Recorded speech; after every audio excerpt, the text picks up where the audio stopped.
जब जंग होती है या जंगी हालात होते हैं तो मिस इन्फॉर्मेशन और डिस इन्फॉर्मेशन बहुत फैलती है। कल इसी तरह की खबर ये सुनने में आई कुछ सोशल मीडिया अकाउंट्स और कुछ इंडियन चैनल्स की जानिब से कि इंडियन नेवी ने पाकिस्तान के शहर कराची में कराची पोर्ट यानी कि कराची की बंदरगाह पर हमला किया है और कुछ जहाज़ भी उस पर तबाह हो गए हैं।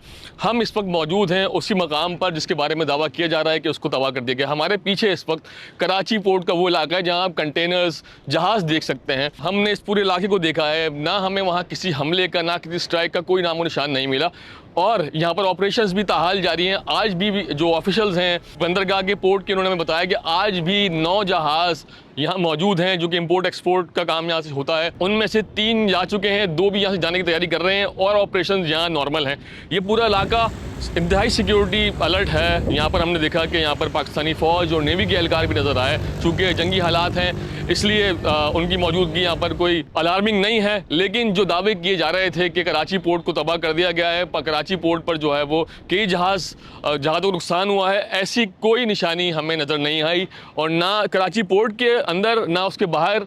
और इसके बाहर हमने देखा जो सड़कें हैं कराची पोर्ट के अतराफ़ में, ये हमेशा जाम रहती हैं क्योंकि यहाँ पर कंटेनर्स ट्रक्स की बड़ी तादाद होती है जो कि सामान लोड हो रहा होता है, सामान जा रहा होता है, वो भी मामूल के मुताबिक सब कुछ जारी है।